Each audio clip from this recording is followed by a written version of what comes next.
Making some updates organizationally for the agency that I'm excited to share. And the last piece of excitement is that these things for structure are giving me back more time, which is something I've really been needing to make progress in other areas. So it's all exciting stuff. What else can I say? Do you see yourself? Can you say hi? Can I go snuggle with Mommy?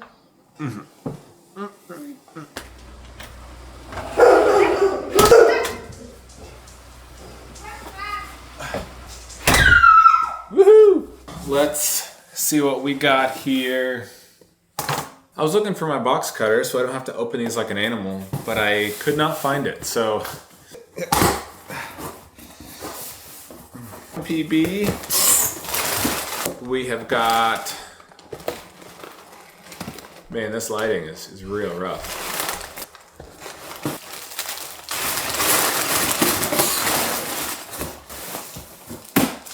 Woo! Free B&H water bottle. Can't put a price tag on that, am I right? I'm not a big new camera gear guy. I feel like the second I take it out and use it, it's gonna get a couple marks on it, and it's not gonna be perfect. So I tend to look for used gear. But we did buy the RS4 Pro because we had a gimbal go out on us. I mean, they've been used for a few years at this point. Need a new one. So RS4 Pro, we have a lot of the older ones, but especially now that we're doing more vertical shooting, it's just nice to have. So that's not really what I wanted to talk about. The big purchase for me was the ZV-E1. Super excited. I've just been wanting to do more YouTube, and it's incredible how I haven't put out a whole lot of YouTube videos, and I've gotten more engagement and more reach to other real estate media agencies than I have with tons of Instagram videos and like $1,000 in ad spend. And I personally just prefer this type of content. It's easier to be more authentic, to really be able to get my thoughts out, and I just don't enjoy short form. And it seems like this process where you're writing a script and rushing through what you want to say just to try to hold attention, just not my thing. So I wanted to do more vlogging, and if you don't know about the ZV-E1, go look it up, because it's kind of the ultimate vlogging camera from my research. I am not a camera guy, so I'm not going to be able to rattle off all these specs. But it is it's the same sensor as the FX3 in a much smaller body. So I'm so excited. The FX30 that I'm filming on is fine, but I want to do it more often. I want to film more, and I just know that with a smaller camera, I will do it more. It's lighter, it's easier to take places. Of course, for everyone, it's a little awkward when you're filming out. So I'm just super excited. Full frame camera, and then of course, to go with that, I didn't plan to go with this, but it is the 16 to 25 f2.8, which seems, again, wasn't really my first choice, but after looking at some of the options and after looking at what I really wanted to use this for, which was vlogging, and I use it as my webcam, and I do some vertical stuff. I really love a 24mm shot, and so for this, I really wanted to be able to shoot 16. If I'm holding the camera, I can't really, anything kind of tighter than 16 doesn't quite look right. So I got the 16 to 25 more so for the form factor, because it's a smaller lens than the 16 to 35, which we have quite a few of, and it's just so big. So there we go. I have this, I have the microphone. I forget what model Sony it is. I really like it, so that's gonna go perfectly right up here. And then I have this little Ulanzi handle here. So once I get the plate on there, it's gonna be really nice. So I'm super excited. The other thing that I really liked, So this is a 67 millimeter thread. It's the same thing for the Gold Mist filter that I've been using for a long time now. So that was a big deal for me. I do enjoy the filming process, so I wanted something a little bit more interesting. I ended up picking up the Sony 85 1.8 and quickly decided I wanted to buy the Sirui 85 1.4 because it was basically the same price. I read a lot of good things about it, and so I'm going to be sending this back. I already got the Sirui upstairs, and that's what I'm using for the new vlogging setup. So let's throw in some sweet 85 clips here. We're going to go to the studio, and I'll get some B-roll there.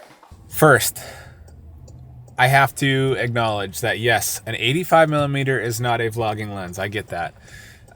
Maybe it's just me, but once in a while, I'll see some of these gear reviews and think, I want my content to start looking like that. And then that's what happened. I saw an 85 review and I was like, oh, I love some of those B-roll shots. So anyways, I have this idea to implement some very nice 85 millimeter B-roll in some of these YouTube videos. But I realized that might not happen. And I'll probably end up going with a 35 instead.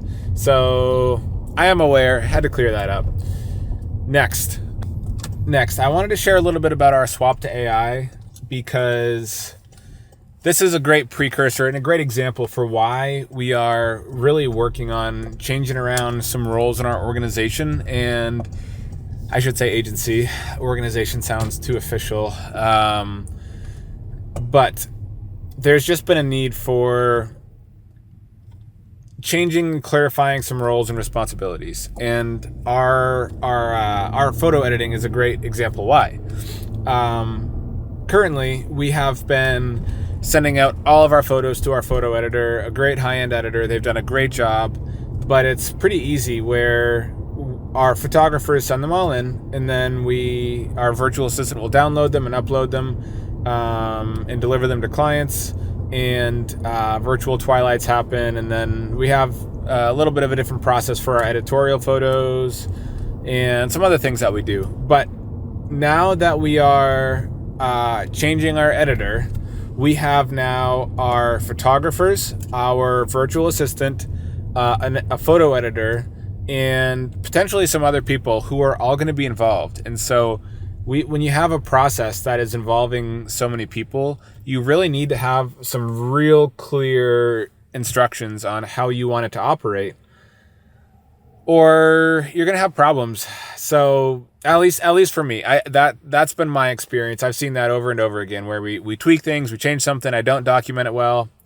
We throw it out there and say, hey, this is what we're doing now. And then it doesn't go great because I didn't take the time to really make sure it's dialed in.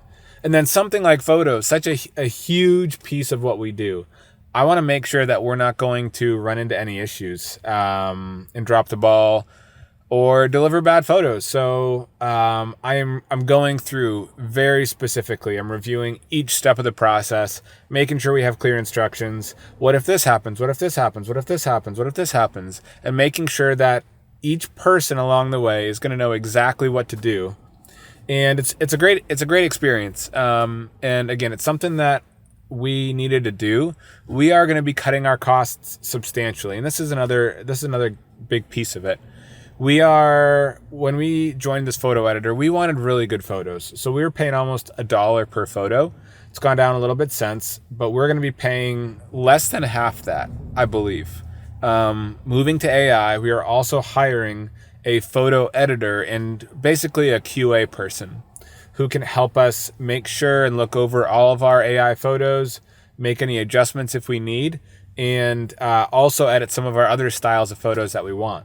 So the more I think about this and the more I've dug into the process, it's going to be such a great thing for us and for our organization, our agency, just because we have me editing some special photos here and there, depending on the type of shoot, the event, the property, whatever. And then we'll have some other people as well. But now we're going to be able to have hopefully every single photo of our agency going through this photo editor, either through our AI software And if it's not a real estate photo, it'll go through our editor and she'll edit it. So it's going to make a much better process for us. But of course, we just need to build out the process. Because I won't be involved anymore in some of these special requests, it's easy for me, or you as the owner, to just say, yeah, I'll handle it. But the only way to get out of running your business, to help grow your business, is to set up processes that other people can handle and deliver on for you.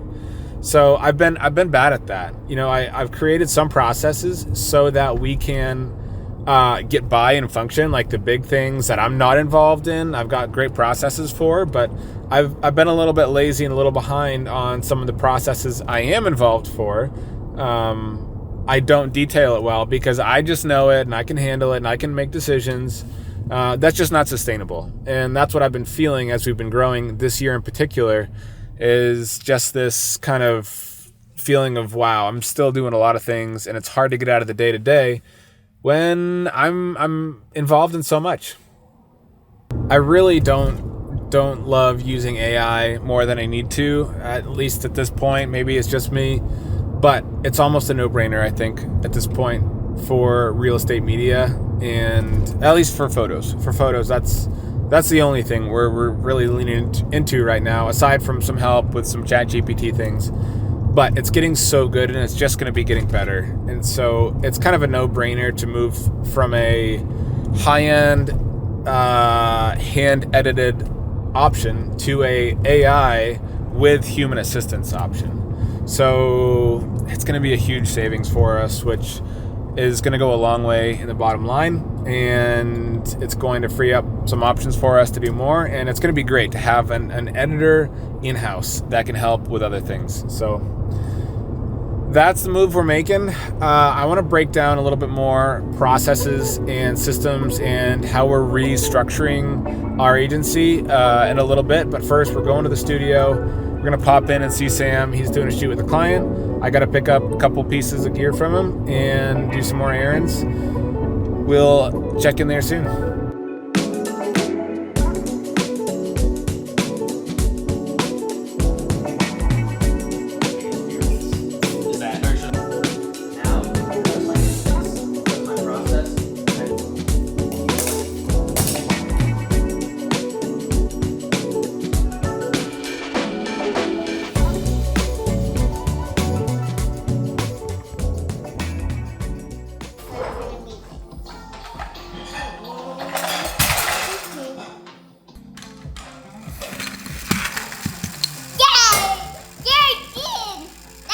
So basically this real estate photos database, you can add to it right here. Well, it's the next day. I didn't get to everything I wanted to do yesterday. I didn't get to wrap up this video, but here we are the next morning on Saturday. And I really wanted to finish this up, and so far so good with the ZVE1. You're gonna see some of the footage before this, so you've already seen it. That I captured, and it's super fun. I really do love how much smaller it is, even though it's not significant. It's still a lot smaller than the FX30, and yeah, it's great so far. Already ordered a 35 millimeter.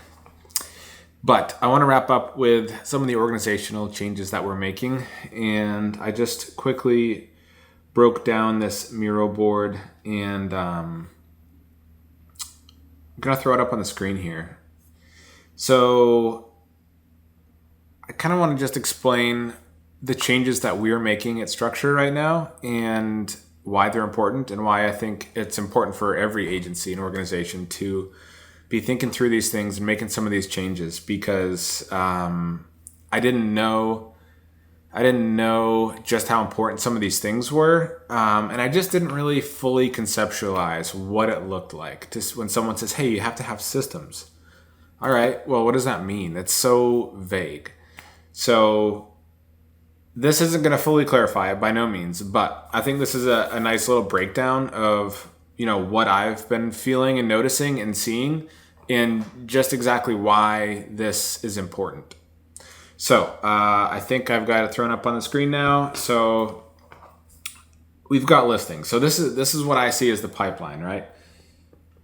whoops, sorry, this is kind of tough to write on. All right, so we've got the pipeline of listings. You've got the booking, shooting, editing, all on the right here. And then you have your admin. You've got your creatives. That's what we call our photographers. And then you have your editors. And I have at the bottom, poor process equals more of your involvement. So for the most part, our listings were going really well. I would have to jump in a little bit here on the booking side when we had something that was a little bit, that didn't fit our system perfectly. So if it was a big commercial listing, or if it was a unique luxury property, or if someone wanted to do a different style of video, or things like that. I was just getting reached out to, because the more volume you do, eventually you just have more of those kind of one-off, weird type of things. You can turn the work away, or you can figure out a way to do it. And we've always just figured out a way to do it. But for a lot of that was me. I am out of the creative entirely, which is awesome. And then I was playing a little bit of a role down here in terms of reviewing all of our videos. And there wasn't too much sort of lack of clarity here, but there were pieces that involved me. And we'll talk more about that in a second.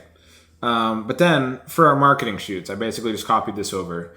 I was playing a lot of this admin role where people would reach out, hey, what about this type of project or this type of shoot? Can we do that? I was doing a lot of that. I was doing a little bit of the creative, and then I was doing more of kind of that project management piece that kind of, there's more project management involved here in terms of scheduling and making sure there's some pre-production that's done and all those things. So that's what was really taking my time.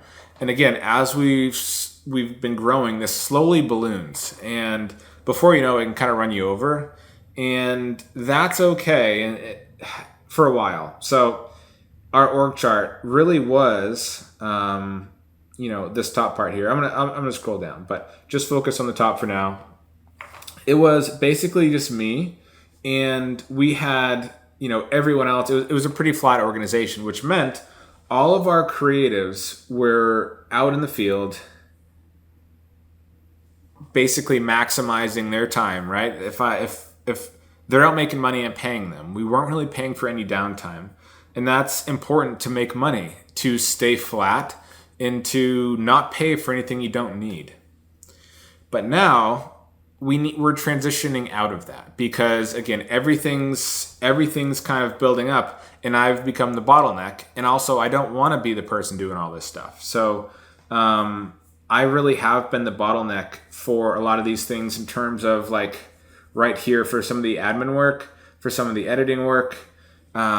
I have just been that person that it's kind of stretched me too thin. I'm falling behind a little bit. We're not being quite as tactful in some of our communication with clients and some of those things. When you're not doing that, it can creep up on you. And then it's hard to make progress when you're always so busy. You just can't grow, because until you solve these things, you're not going to be able to do projects well. So what we're transitioning to is we have someone on now who's our head of brand, who is basically running all of our commercial projects, doing business development, playing producer, and basically using our team of creatives and editors for those projects, all under structure, which is awesome. He's doing great. But now he needs some help. So I'm helping him out with some work too, which has stretched me even thinner. As he's bringing in more commercial work, more marketing work, that is requiring more of me to play more project manager. He's doing some of that as well, but there's just more work. And so we're finally transitioning into having more of an ops manager here, who's more over our admin and our VA and playing project manager for some of those marketing shoots. We have a creative director type role who is sort of our lead creative, who's taking some of our more exquisite real estate shoots. And I know it doesn't seem significant, but the problem is that before, when it was just me, I didn't need to document this. I could do it however I wanted. I could manage projects how I wanted. They were very poorly managed using Notion, and me basically remembering I got to do that. and it wasn't really great. So the two challenges here are, do I have something else here? No, I guess that's it. The challenges are, one, you want to figure out a way to still maximize your revenue generating time. You don't want to get too far away from this, which is always my focus, is to say, look, we're not crushing it on our margins on real estate, certainly. If we're doing more marketing work, we have to make better margins so that we can support this team. So now, again, I'm starting to hand off work that I'm doing. And to do that, you need a process. You need to really define well how something should be done, because you can't just tell someone, oh, well, I'd look every other day, or I just kind of try to keep track. You need to have really firm, clear guidelines on how you want something done. Or things are just going to fall apart as people get busy. So that has been my focus, is to really dial in these things and say, who's going to spend time doing this and that, and here's exactly how it's going to get done. Here's how we can stay organized, how we can take on more work and grow, and how we can grow without me. So I'm starting to step out of this piece and this piece and this piece. And that's been really great. I wonder if I can pull up, we've kind of broken down our services into buckets, where it's listing content. It's kind of irregular listing content where it doesn't fit into our order form on Tonomo. Then we have our event content, where we're doing event photo and video. We're doing our marketing content, basically our very minimal pre-production. Someone calls, they want us on site for an hour or two. We're showing up, we're scheduling that. We're doing a little bit of pre-production, editing, project managing those shoots. And then we have commercial. I think that's all it is. There might be something else. I think high-end real estate. So we basically have these 6 buckets. So I'm doing a flow chart. I'm doing a really strong breakdown of who's doing what at what step of the way for each of these services for us. And yeah, that looks kind of like this new organization chart here, which isn't officially updated, but we're just having to shift people around. But it's like the chicken or egg thing, right? Like, you can't afford to pay people to not do revenue generating work, but you can't really take on the work until you have the time to do it. For our photographers, if they're out shooting all day, they don't want to be answering emails like, at 7 o'clock, 8 o'clock at night, trying to coordinate time with clients to talk. So it's a very challenging thing, which is why you really need to be locked in on exactly what you need to do, because you don't want to spin your wheels. You don't want to waste time. You don't want to waste money. So anyways, those are some of the things that we are really just building out and improving in our organization. And it's great. And, we've grown, but we've grown really with me juggling a lot of these pieces that I'm involved in with poor processes, just because I didn't want to spend the time to get to really define that or figure that out. And that's allowed us to take on more business and basically increase our revenue, but it has locked me in place without being able to hand it off well, so that that we can continue to grow. So anyways, that's what we're working on. Definitely enjoying just filming a bit more. I've got a lot of ideas for a lot of videos, so we are going to end it there. I want to see if I can get this video edited and up soon. So anyways, hope you learned something. Leave a comment if you'd love to know more about any of this stuff. Looking for ideas on what people would like to know. So more videos coming soon. Have a great weekend.